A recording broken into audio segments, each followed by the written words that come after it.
It's 1995, and a 39-year-old man named Tommy Hyland stands in the gallery of a courthouse, watching his friends sit in the dock. Across from them are a casino boss and a team of high-powered lawyers.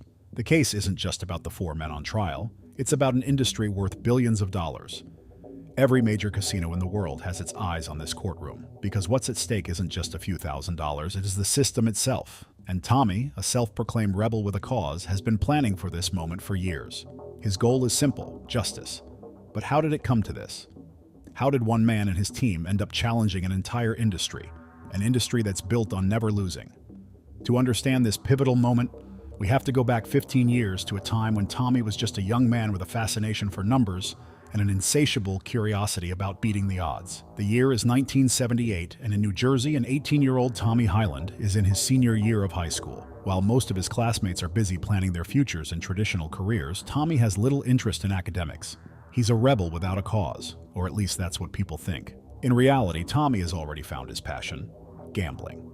Though gambling is illegal in many parts of the United States at this time, it's a hobby Tommy has embraced wholeheartedly, sharing his obsession with only one close friend, Neil. Tommy and Neil spend their free time betting on private casino games, honing their skills in secret.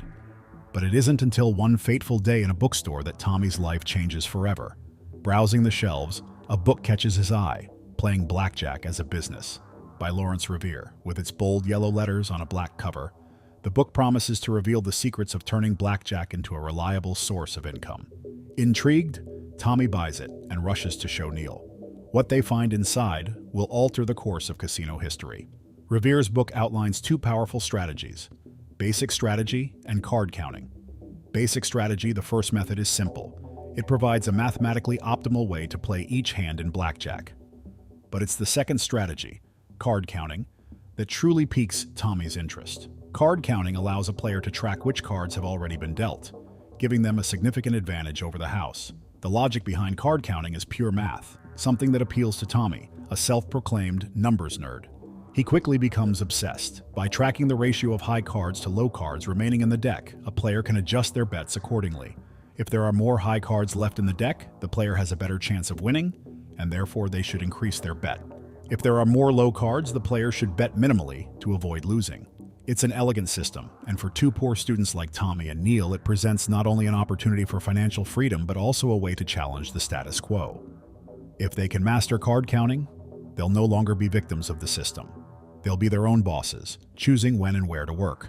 Within weeks, the two friends have memorized the values assigned to each card, and they're ready to put their newfound knowledge to the test. Their first target is a newly opened casino in Atlantic City.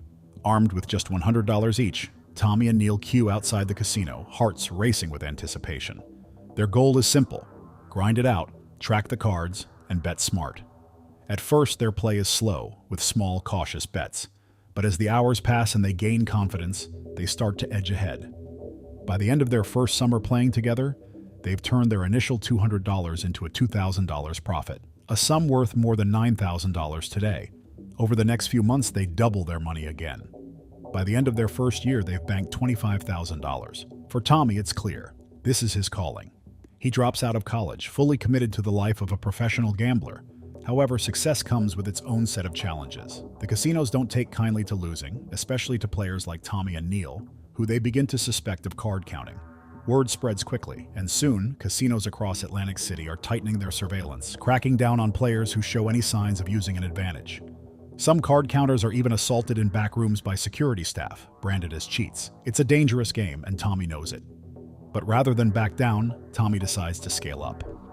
He sees an opportunity to take his card-counting operation to the next level by recruiting a team of players who can work together to systematically beat the casinos for millions of dollars.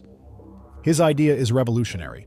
With 20 players spread out across different casinos, they can play more hands, generate more profits, and reduce the variance that often comes with blackjack. He starts by reaching out to trusted friends, including Chris, one of his oldest pals. Tommy lays out his vision: learn to count cards, work as part of a team, and use the group's combined bankroll to generate massive profits. In return, the team will share the earnings equally. It's a low-risk, high-reward proposition, and Chris quickly agrees. By 1981, Tommy has rented a small house outside Atlantic City where his team of card counters can train in secret. It's one of the world's first professional blackjack teams, and the environment is intense. Only the most dedicated players stick around, as Tommy demands nothing less than perfection. Team members must be able to count down a deck in under 30 seconds, track cards without looking suspicious, and maintain composure even under immense pressure. The casinos are getting smarter, shuffling more frequently and watching players closely, but Tommy's team is ready. They launch their first coordinated attack over Thanksgiving weekend, 1981. Armed with a $25,000 bankroll, they hit the casinos hard, with Tommy watching from a distance. Richard, their lead player, initially struggles, losing several $1,000s. But according to the card counting strategy, it's time to increase his bet. With shaky hands, Richard doubles his wager. The dealer busts, and just like that, he's back in the game, turning a loss into a profit. By the end of the night, the team has banked $16,000, more than $60,000 in today's money. It's a resounding success, and Tommy knows they're just getting started. For months, Tommy's team operates like a well-oiled machine, pulling in over $100,000 a week at their peak. But the casinos aren't sitting idly by. Losing $400,000 a month is unsustainable, and they start paying closer attention to the team. One night in 1982, Tommy is identified by casino security. The confrontation is public and humiliating, with Tommy being physically thrown out and banned for life. Furious, Tommy finds himself at a crossroads.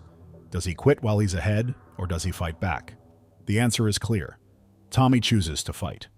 In 1983, a New Jersey court rules in favor of card counters, declaring that as long as players are acting reasonably, casinos have no right to ban them for using skill. Armed with this legal precedent, Tommy returns to the casinos with a bold new strategy: get thrown out on purpose. By doing so, he can file lawsuits claiming wrongful arrest and rake in settlement money. Over the next year, Tommy and his team filed 10 civil cases, with casinos paying out as much as $15,000 per settlement. It's a lucrative side hustle, but Tommy is never satisfied. He's always looking for the next big move. In the late 1980s, Tommy's team moves west to Las Vegas, armed with a $200,000 bankroll. The goal is simple: hit Sin City hard and fast.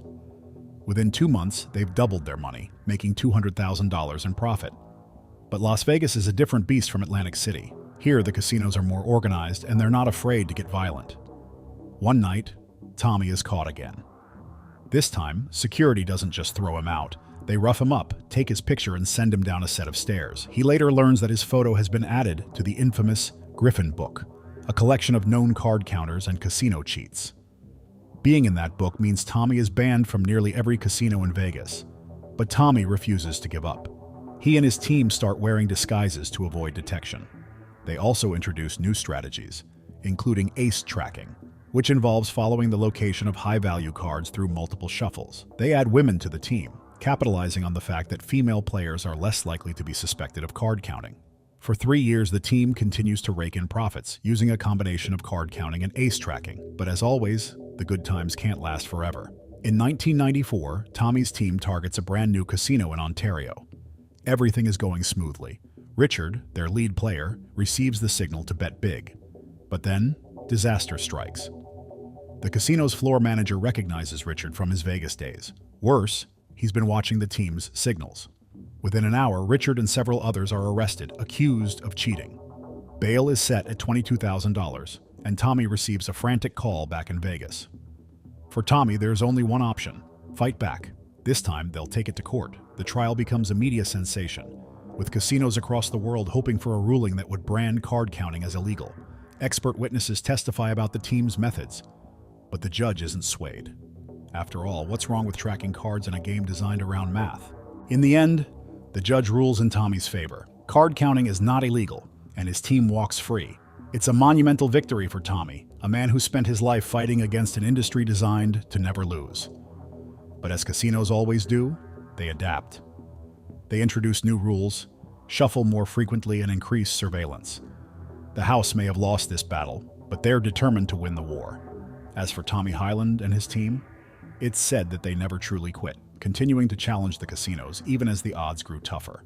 Because for Tommy, it was never just about the money. It was about beating the system at its own game. Let us know in the comments below which casino scam we should talk about in the next video. Don't forget to like and subscribe so you never miss a video. Thanks for watching.